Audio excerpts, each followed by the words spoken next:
തലസ്ഥാന നഗരത്തിലെ അറിയപ്പെടാത്ത ഒരു ടൂറിസം കേന്ദ്രത്തെ പരിചയപ്പെടുത്തുകയാണ് മാതൃഭൂമി ന്യൂസിൽ. കാറ്റിന്റെ വശ്യത അറിയണമെങ്കിൽ തമ്പുരാൻ പാറയിലെത്തണം. സംസ്ഥാന പാതയിൽ വെമ്പായത്ത് നിന്ന് 3.5 കിലോമീറ്റർ യാത്ര ചെയ്താൽ ചെറിയൊരു ട്രക്കിംഗ് ആസ്വദിക്കാൻ അവസരമുണ്ട്. അകലെ കാണുന്നതാണ് തമ്പുരാൻ തമ്പുരാട്ടി പാറകൾ. തലസ്ഥാന ജില്ലയിൽ അധികം അറിയപ്പെടാത്ത വിനോദസഞ്ചാര കേന്ദ്രം. പാറ മുകളിലെത്താൻ ചെങ്കുത്തായ പടവുകൾ കയറുമ്പോൾ തന്നെ വീശുന്ന കാറ്റ് വേറിട്ട അനുഭവമാണ്. ഒപ്പം കണ്ണിലേക്ക് പച്ചപ്പും പരക്കും. ശക്തിയായി വീശുന്ന കാറ്റും സൂര്യാസ്തമയവും പിന്നെ വിശാലമായ പച്ചപ്പുമാണ് ഈ പാറ മുകളിലെ ആകർഷണം. തമ്പുരാട്ടി പാറയോട് ചേർന്നുള്ള തമ്പുരാൻ പാറയിൽ ഈ ആസ്വാദനം കുറച്ചുകൂടി വേറിട്ട അനുഭവമാണ്.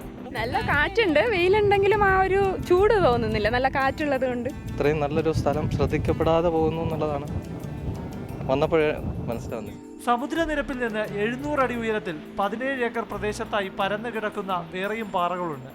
ഇക്കോ ടൂറിസം കേന്ദ്രമാക്കുന്നതിനായി 55 ലക്ഷം രൂപയുടെ നിർമ്മാണ പ്രവൃത്തിയാണ് ടൂറിസം വകുപ്പിന്റെ ആഭിമുഖ്യത്തിൽ ആരംഭിച്ചിട്ടുള്ളത്. പാറ മുകളിലേക്കുള്ള പടവുകളുടെയും രക്ഷാവേലിയുടെയും പണി തീർന്നതിനാൽ അപകട ഭീഷണിയില്ല.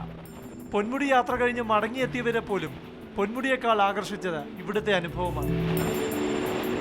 നല്ല കാറ്റും നല്ല അന്തരീക്ഷം, നല്ല രസമുണ്ട്.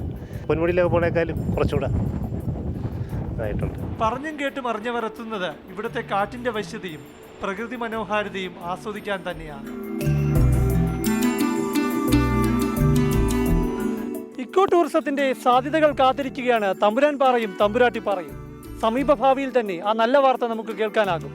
തമ്പുരാൻ പാറയിൽ നിന്നും ക്യാമറമാൻ ജയചന്ദ്രനൊപ്പം പ്രശാന്ത് കൃഷ്ണ, മാതൃഭൂമി ന്യൂസ്.